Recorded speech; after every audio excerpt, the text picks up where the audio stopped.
Hello, Libras, and welcome to your horoscope for February 2024. If you are new here, welcome. And if you are a returning viewer, welcome back. And thank you for joining me today.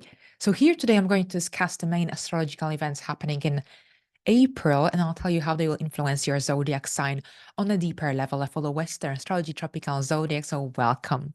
Now, here, April is an extremely busy and dynamic month. We've got a famous Jupiter and Uranus conjunction. We've got a solar eclipse in Aries, and also Mercury will be retrograde as well. So here there is a very strong emphasis upon your area of one-to-one connections, relationships, partnerships, intimate matters. These are the main themes here, the main areas of life that will be highlighted this month. So we've got Mercury retrograde from the very 1st of April until the 25th. The retrograde starts at 27 degrees, it ends at 15 degrees. And the pre-shadow period of this phase starts on the 19th of March and it ends on the 13th of May.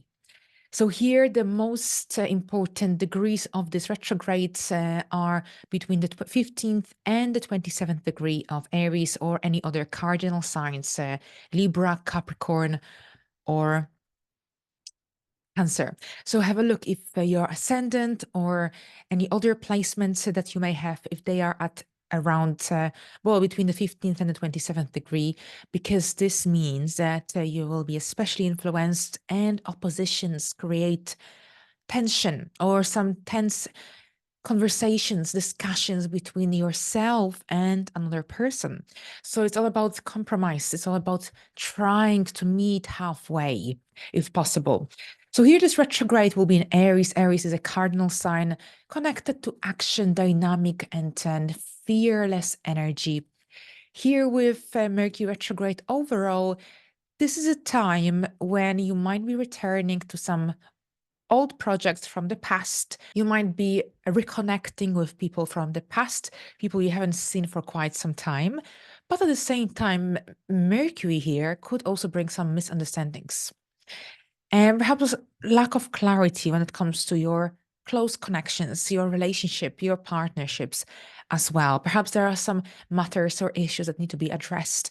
Mercury retrograde is fantastic for discussing or for resolving any dilemmas that have been circulating around your relationship, because here Mercury gives you this great ability to dive deep into the past. Mercury retrograde is not great with anything brand new. Retrograde periods are great for reassessing, reviewing, and updating, upgrading as well. So it's all about here your one-to-one relationships, connections, contracts you have with other people as well. So overall, clear communication. And generally, it's not a good time for signing any new contracts. If you have to, you have to, but make sure you check the small print, make sure you're happy, you're satisfied with the terms and conditions. This, and then we've got a solar eclipse in Aries on the 8th at 19 degrees. So a very similar degree to the conjunction between the North Node and Chiron that occurred in February. Now, bear in mind that an eclipse gets activated when the North Node, in this case scenario, it's a North Node eclipse, reaches the degree of the eclipse. Sometimes it's after the eclipse, and you often hear other astrologers saying that, it can take weeks or months for the eclipse to actually be fully activated, but it can also be activated prior to the actual event. Now, the reason for that is because the North Node plays a very important role here. Of course, we can't have an eclipse without the North Node or the South Node being present. But anyway, basically what it is that the North Node was, and the South Node, the North Node was at 19 degrees of Aries in the second part of January. So this eclipse is already active and you have already started to work on the energies or the influences that have been created by this eclipse. Even if you're not aware of it, you have already started to work on these energies. And then the Chiron and the North Node conjunction was a continuation in this journey, so to speak.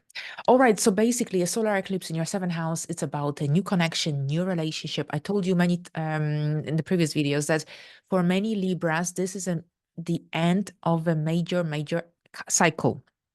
And during this cycle, this brand new cycle between these eclipses, and during these eclipses overall, so between 2023, April, and March 2025, many Libras will establish brand new relationships or will get into business partnerships or perhaps will sign some important contracts. But here we are not, this isn't about something that will just have like a short influence.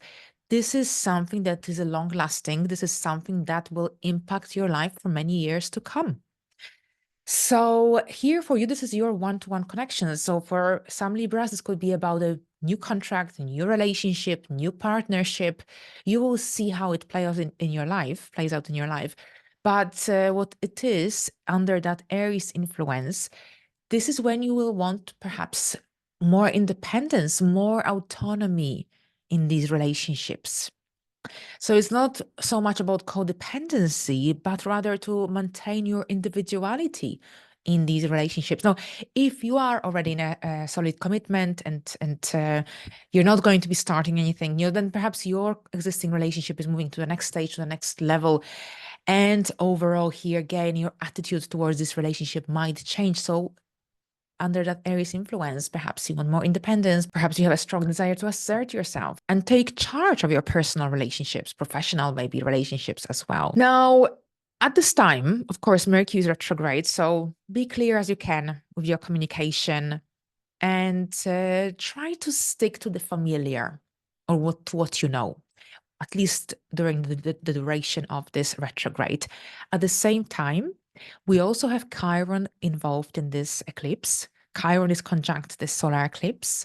Chiron is connected to our wounds, but also to healing energies and also to that ability to heal any unhealed emotions, unhealed, deeply rooted feelings as well. Now, I think this is in many ways a time when you will be shifting away, releasing the deeply rooted feelings and emotions that you have accumulated over the last 19 years. Any insecurities, any fears connected to commitment, connected to love might come up already in April, especially when we start the pre-shadow period of the retrograde, Mercury retrograde phase around the 19th of March.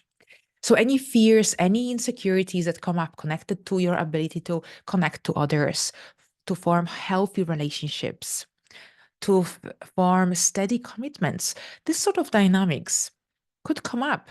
Any fears, insecurities, any unhealed wounds.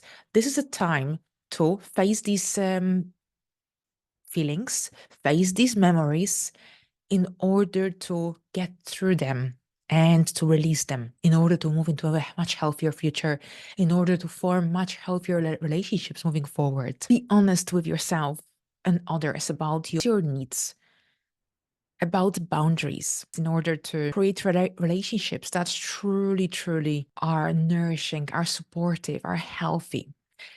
Now, on the 20th, we've got a Jupiter and Uranus conjunction at 21 degrees of Taurus. This is a highly anticipated event happening in your 8th house of transformation. So overall here with Jupiter and Uranus that represent very different energies. Jupiter is connected to growth, expansion, luck, good fortune, abundance, but also overindulgence and perhaps a potential lack of control, depending on other factors. However, Uranus represents energy connected to the unexpected, the unforeseen, erratic, sudden energies. And Taurus stands for stability, practicality.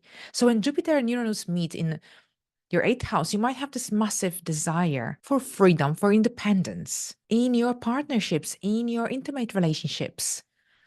Perhaps this could be a time of some financial gains for some Libras through any investments, or perhaps through any insurance payouts, or any refunds even. Or perhaps you will receive a bonus or a commission for your hard work and achievements. Perhaps you will have this really strong urge and need to experiment with new ways of expressing yourself. So overall, this conjunction can bring a lot of excitement.